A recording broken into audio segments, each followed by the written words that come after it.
자, 이번 시간에는 접속사와 관계사의 차이점, 그 다음에 투부정사, 명사형사, 부사적, 문법, 그 다음에 동명사, 분사, 분사구문, 그게 어떤 식으로 바뀌어지는지 한번 보도록 해볼게요. 자, 그러면 구조라고 하는 것은 무엇이냐? 자리 싸움이 되겠어요. 그러면 어떻게 자리를 하는지를 조금 여러분이 생각을 해줘야 되거든. 자, 그러면 접속사와 관계사, 그 다음에 투부정사, 그 다음에 동명사, 분사, 분사구문, 지금 이 6가지를 얘기했었었죠? 그게 다 이렇게 구조, 자리에 따라서 달라집니다. 그러면 이게 자리에 따라서 어떻게 달라지는지를 여러분들 한번 확인을 해볼 필요성이 조금 있겠다. 자, 그러면 어떻게 보느냐? 분사라고 했었을 때는 딱 4가지만 있다고 생각해주면 되겠어요. 동명, 형, 부, 이렇게 4가지가 있다라고 생각을 해주면 되겠어요. 자, 그러면 이 동사 자리는 또 어떻게 되고 명사, 형용사, 부사 자리는 어떻게 되는지를 여러분들이 조금 알 필요성이 있겠다. 자, 그러면 동사, 이걸 또는 문장 이렇게 볼 수도 있어요. 동사라는 것은 하나의 행위죠. 그러면 하나의 글이 행위를 기반으로서 달라진다. 그러니까 문장이라고 하는 것은 가장 중요한 건 뭐예요? 동사가 되겠죠. 그러면 이 동사가 제일 중요한데, 그래서 우리가 동사를 봤었을 때 뭘로 나누는 거예요? 자동사와 타동사를 나누게 되죠. 이거에 따라서 구조가 솔직히 살짝 바뀌어집니다. 어떻게? 타동사는 목적을 하고 하는 게 나오고 자동사라고 하는 게 목적을 하는 게 나오지 않는다. 이런 구조를 조금 알 필요성이 있겠죠. 자, 그러면 이 명사는 첫 번째 어느 자리에 들어가고 어떤 형태로 나올 수 있는지를 여러분들이 알 필요성이 있어요. 어떻게? 명사는 어디 자리에 들어가요? 주어, 목적어, 보어 자리에 들어가고, 그러면 어떤 형태가 있느냐라고 생각을 해볼 필요성이 있어요. 아까 동사 또는 문장이 뭘로 될 수 있다? 명사, 형사, 부사가 될 수 있어요. 그러면 어떤 형태로 있느냐? 접속사, 주어, 동사의 형태가 있고요. 이렇게 안 쓰고 싶어. 동사에다도 명사로 바꿀 수 있다. 그게 뭐야? 투부정사고요.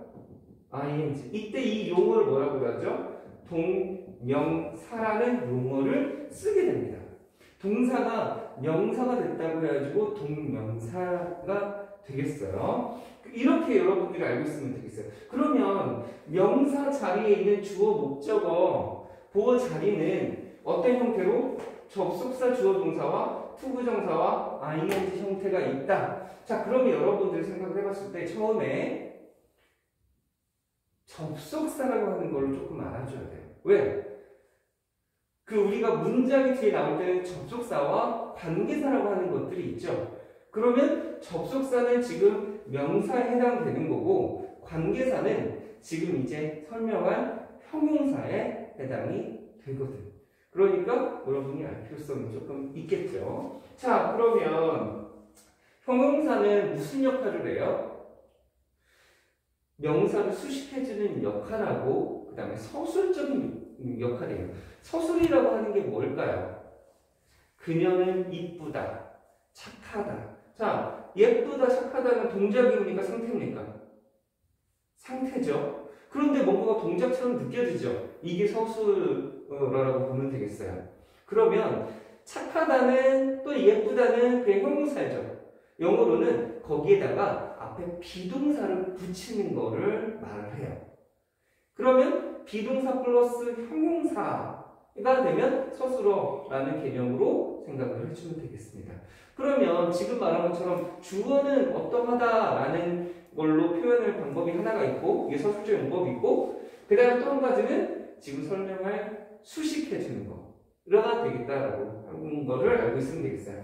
자, 그러면 이 형용사 수식해주는 거, 아까 선생님이 뭐라고 했어요? 명사 접속사라고 했었었죠? 근데 이번에 관계사가 나올 거라고 했었었죠? 이런 문장처럼 여기에도 관계사라는 형태가 또 나와요. 그러면 관계사라고 하는 것은 무엇이냐? 여기 목적어가 있다면 접속사와 주어를 합친 거, 또는 접속사와 목적어를 합친 거를 관계 대명사라고 해요. 자, 주어가 빠졌으니까 접속사와 주어를 대신해줘야 되겠죠? 그래서 주격관계 대명사. 접속사와 목적어를 합했어. 그럼 목적어를 대신하게 된 거죠? 그래서 목적관계 대명사라고 하는 것이 되겠다. 자, 그럼 여기서 한 가지. 접속사는 뭐라고요? 명사라고요. 관계사는 뭐라고요? 형용사라고 하는 거예요. 그럼 여러분들이 알아줘야 될 것은 관계사면 형용사절이네 이렇게 생각해 주는 거고, 접속사면 명사절, 또 이따 설명할 부사절에도 해당이 되겠어요. 그러면 어떤 거는 명사절이고 어떤 거는 부사절에만 해당되는 게 있고, 또 하나는 명사절도 되고 부사절도 되는 그런 접속사가 따로 있더라. 그러면 그건 어떻게 되겠어요? 명사절도 되고 부사절도 되는 건 시험 문제 반드시 나오게 되겠다. 그럼 여러분이 알아줘야 될 것은 그런 부분이 되겠죠. 그러면 여러분들이 시험 문제를 맞추기 위해서 시험에 나오는 것들만 아는 게 아니라 처음에 해결해 줘야 될 건 무엇이야? 이게 접속사가 대체 무엇이고 그게 어떻게 달라질 수 있는지를 여러분들이 알아야 되고, 차이점이 무엇인지에 따라서 차이가 있는지 그게 시험 문제 나올 것이다. 그러면 고등학교에서 제일 많이 나오는 게 뭐예요? 접속사인지 관계사인지 구분하라고 하는 게 정말 많이 나와요. 그러니까 여러분들이 접속사는 건 무엇이고 관계사는 것은 무엇인지를 먼저 알아야 되겠죠? 이걸 알려고 하는 게 먼저 있어야 된다. 그리고 나서 이런 차이가 있으니까 이 차이점이 시험에 나오겠구나. 그러면 그 차이점을 제대로 알자라고 여러분들이 알아야 되겠죠? 자, 그러면 이제 관계사에 대한 거 조금 더 해보도록 할게요. 아까 뭐라고 했어요? 접사와 주어 또는 접속사와 목적어를 합친 게 관계대명사라고 했었었죠? 그러면 여기에 주어가 빠지든 목적어가 빠지게 되는 것이 바로 관계대명사다. 주어가 빠지면 주어의 주, 자리의 격, 이래서 주격, 이 자리를 대신한다. 그래서 관계대명사. 아까 접속사라는 용어가 관계사라는 용어로 바뀔 뿐이에요. 그럼 여러분이 알아야 될 건 뭐예요? 관계사랑 접속사와 명사를 합친 거다. 이렇게 생각을 해주면 되겠죠? 그러면 접속사와 명사를 합쳤어요. 그러니까 접속사라는 말은 뭐죠? 두 개의 문장이다라고 생각해 주면 되겠죠? 그러면 관계사도 몇 개의 문장? 두 개의 문장이다라고 하는 걸 첫 번째 알아야 되고, 그러면 관계사라고 하는 것은 뒤에 명사가 빠졌어. 그리고 그 빠진 문장에 있는 명사를 이 관계사가 대신했어. 그러면 뒤에는 빠져야 되겠습니까? 안 빠져야 되겠습니까? 빠져야 되겠죠. 왜? 그 빠진 명사를 관계대명사가 대신하고 있으니까. 그러면 주어가 빠진 거를 대신하고 있으면 얘가 주격관계대명사가 대신하겠죠. 뭐를? 이 빠진 주어를. 그러니까 뒤에는 빠져야 된다는 거겠죠. 마찬가지로 이 목적어를 빠져서 얘가 대신하니까 얘는 또 빠져야 된다는 구조가 나오겠죠. 그렇게 알고 있으면 되겠어요. 그럼 무슨 차이가 또 알아야 되냐면, 얘는 형용사니까 형용사는 무슨 역할을 한다고 했죠? 수식한다고 했었었죠. 그러면 어떻게 해서 수식하냐? 한 단어면 앞에서 이렇게 이 형용사가 앞에서 수식해 주는 거고, 두 단어 이상이면 뒤에서 앞을 수식을 해주는 거예요. 자, 여기는 어떻게 되겠어요? 두 단어 이상이 되겠죠? 그러면 뒤에서 앞을 수식해 주는 겁니다.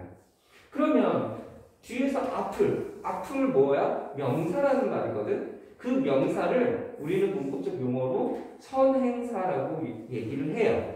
그러면 이 관계사 문장 앞에는 얘가 형용사니까 수식해줄 명사가 반드시 필요하다. 여기에 선행사라고 하는 명사가 반드시 필요하겠다라고 하는 거예요.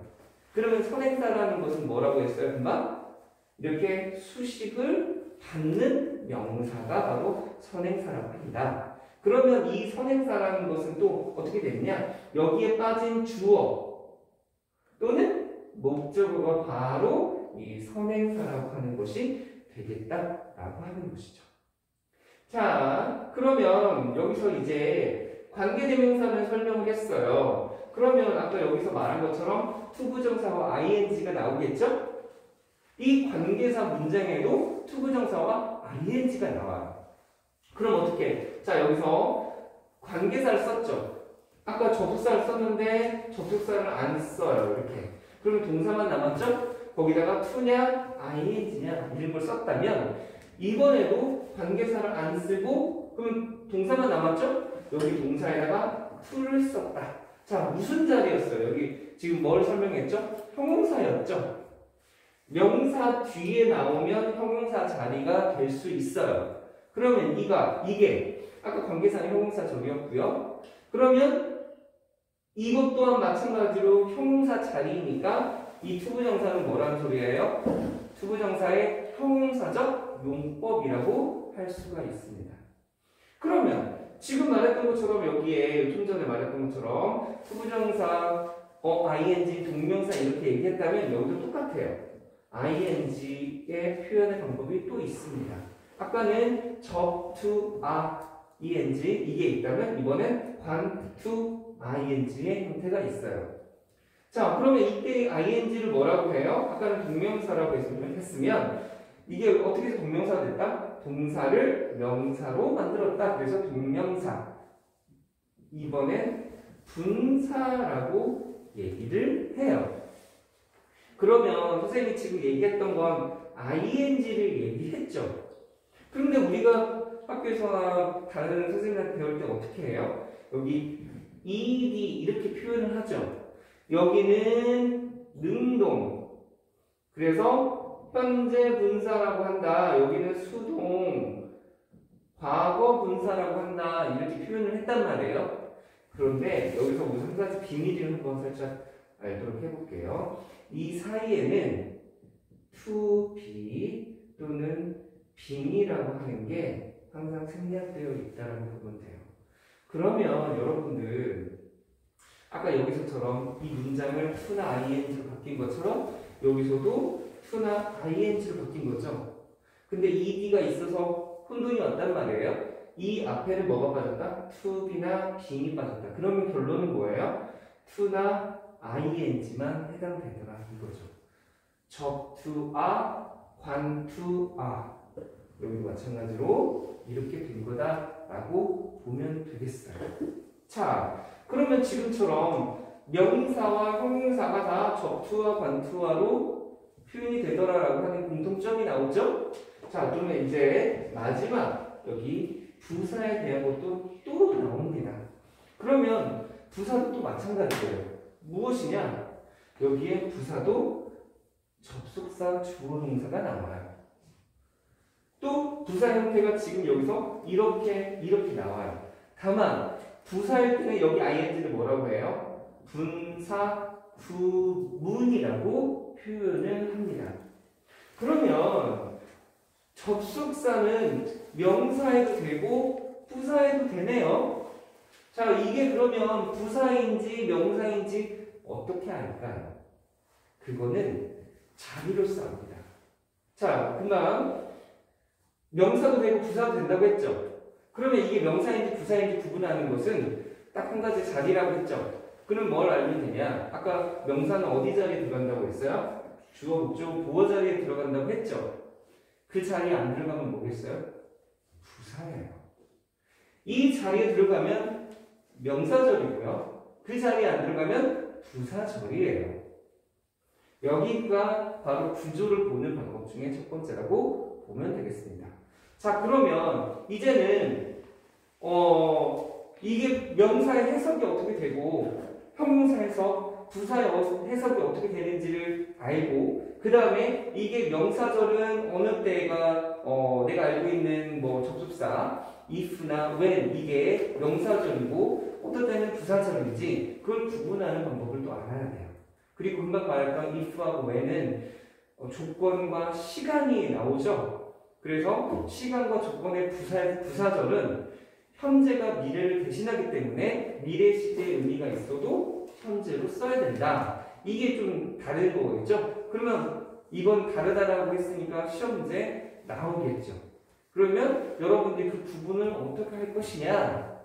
그 부분을 알아야 되겠죠? 그거에 대한 설명을 지금 하도록 할 거예요. 자, 그러면 지금 이게 접속사가 명사가 부사가 된다고 했었을 때 명사는 과연 해석이 어떻게 될 것이냐 이렇게 알아야 되겠죠. 그럼 명사는 해석이 어떻게 되겠어요?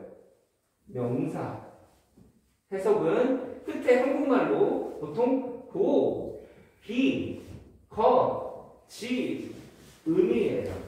자, 예를 들어서 문장을 한다면 내가 밥을 먹었다고, 내가 밥을 먹기, 내가 밥을 먹는 것, 내가 밥을 먹는 지, 내가 밥을 먹으면 이런 식으로 하는 게 바로 명사절이 되겠어요. 자, 동사는 먹는다고, 먹기, 먹는 것, 먹는 지 이렇게 되겠죠. 근데 보통은 고나 기, 것, 특히 기것으로 많이 돼요. 어떻게? to와 ing는 이렇게 해석이 많이 되더라 라는 거를 우선 첫 번째 알고 있으면 되겠어요. 자, 그럼 이렇게 해석이 되는 것은 다 어디 자리에 들어가야 된다고요? 이 주어, 목적어, 부어 자리에 들어가면 이렇게 해석을 하는 거예요. 이렇게 해석을 했기 때문에 얘가 아니라 이 자리에 들어갔기 때문에 이렇게 해석을 하는 거다라고 보면 되겠어요.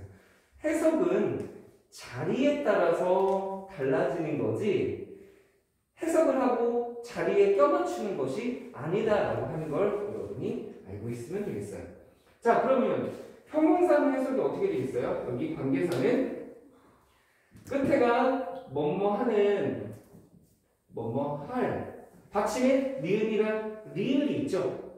이런 것들을 보면 형용사라고 한다라고 보면 되겠어요. 예를 들어서 너를 좋아하는 나 이렇게 되겠죠. 또는 내가 좋아하는 여기 빠졌다 목적어 빠졌다면 내가 좋아하는 너 이렇게 해석이 될 수 있다. 이렇게 보면 되겠어요. 자, 그러면 부사는 어떻게 되겠어요? 금방 말했던 이렇게 해석과 이렇게 해석을 뺀 나머지 모든 거는 다 부사가 될 수 있어요. 특히 이 분사 부분에서 시간, 뭐뭐 할 때, 뭐뭐 전에, 뭐뭐 후에, 뭐뭐 하자마자 이유 원인, 뭐뭐 때문에, 조건, 뭐뭐라면, 양보, 뭐뭐일지라도, 뭐뭐에도 불구하고, 부대 상황 또는 동시 동작, 뭐뭐 하면서, 뭐뭐 하는 동안 이런 의미가 될 수가 있는데 그게 아니더라도 아까 말했던 것처럼 거기 것쯤 뭐뭐 할 이 외의 모든 그 문장이나 또는 구문은 다 부사라고 보면 되겠습니다. 자, 그러면 이제 끝으로 접속사가 아까 명사가 될 수도 있고 관계사가 될 수도 있다라고 명사절이 될 수도 있고 부사절이 될 수도 있다라고 했었었죠. 그러면 한번 예시를 한번 들어보도록 해볼게요. 살짝 쉬워서. 자, 그러면 나는 궁금해요. If he come back home. 자, 그러면 여기에 if는 우리가 보통 뭘로 많이 알았었죠? 조건 부사절로 많이 알았었죠? 자, 이 문장하고요.